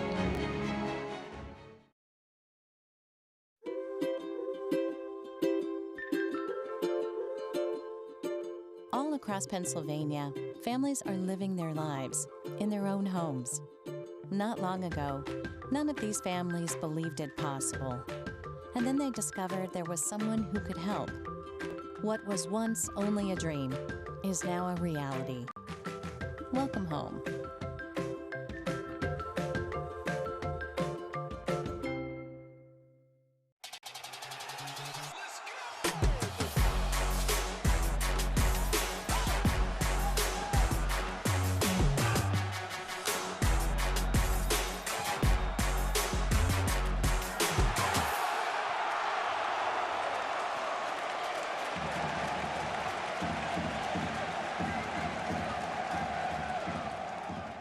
Did you know all electronics must be recycled? It's the law. But more importantly, it's the right thing to do. At the Recycling Center, Dauphin County residents can recycle older broken TVs, computers, cell phones, laptops, major appliances, even paper. The Recycling Center is conveniently located on Cameron Street in Harrisburg. It makes recycling fast, safe, and simple. Stop by the Dauphin County Recycling Center today and help us recycle the right way. From Times Square to your local community, from local sports to international conventions, Invicta has changed the broadcast and video landscape, bringing professional quality and service to organizations across the globe. Through professional, college level, and local sports, festivals, competitions, parades, and telethons, conferences, and commercials, Invicta is bringing the power of video to more people and markets than ever before. Have a project you need covered? Check out our website for more information. Invicta, providing affordable HD video solutions. Back at FNB Field, Penn FC, a 3-2 winner tonight over Bethlehem Steel FC. Brian Kaiser along with Charlie Giroux. Let's go down to Jessica Crossan, who's got a happy, we think, head coach. Hey, guys. Now, Coach, we just had a 3-1 victory here at home. Now, 3-2 victory here at home. All right. At halftime, you said you weren't necessarily happy right away. Are you happy now with this victory? I'm very happy with the victory, but you saw that battle. It was like a cup final. It was a true fight here. So obviously this is a very big win at home. Should have bumped us up into playoff position now, hopefully. What does this do for your momentum moving forward into Monday night's match? I mean, the momentum has been good. We've been winning now, or not losing for the past 6 games, so that's been fine. But Monday, short recovery, they've been rested. Very good opponent again with Richmond. We got to be sharp, doing better than today. All right, thanks. Congrats, Coach. Back to you guys. Thank you, Jessica. A real honest-to-goodness smile there, Brian. Smile. And a very happy, not just happy, very happy. And he has every reason to be. His side played extremely well tonight and did everything they had to do to take home, a really hard-fought match in playoff crunch time. Team has only lost 1 game since May the 7th, and during that time, they have been able to roll off 3 straight wins at home. This one included. Fabian Herber, as you see, the opening goal of the game in the 18th minute. And then Penn FC explodes from there. A shot from Osei that's followed by a Poku for a goal in the 20th minute. Then a shot by Venter, followed by the header by Kasana to give them the lead at halftime. And then the second half, the insurance goal so important as Isaac Osei finds the upper corner. Here's a foul called, though, late. That forces the penalty kick opportunity and made it a little bit dicey after the Herber's brace on his second goal of the game. Penn FC able to hold sway 28-8 shots. So while 3-2 is fair, at the same time, the team that was pressing the attack more often was the one who won this game. And really doing it consistently, which has been the big word for us up in the box talking about Penn FC this year, is to mount a consistent attack tonight. 28-8, it doesn't get much better than that. 9 saves by Bethlehem Steel's keeper Jake McGuire. Ramu Pizer for Penn FC having to make 3 saves in this one, but it was not enough tonight for Bethlehem Steel. They drop now on the season to a record overall of 6-5, and they are now 2-5-1 away from home. They will play next at Atlanta United this coming Wednesday. For Penn FC, they'll be back in action just 3 days from now against the Richmond Kickers team with the new head coach, and a little bit unknown in that regard how they're going to follow up the fact that Lee Calishaw no longer the head coach there. Which will make Monday night very interesting. But again, Penn FC, a team that loves to play here at FNB Field and has had a lot of success, including, as you pointed out, 3 consecutive wins here on home turf. 4 out of 7 wins. 4 out of 7 games this season for Penn FC at home have been wins. 2 of them draws, just 1 loss, and they will try to do it again this coming Monday against Richmond. For everyone involved tonight with our broadcast, great job by our folks in the truck.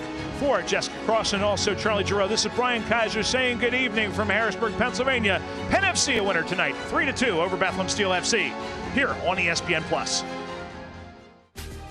This copyrighted telecast of the United Soccer League may not be retransmitted, rebroadcast, or reproduced without the express written consent of the United Soccer League.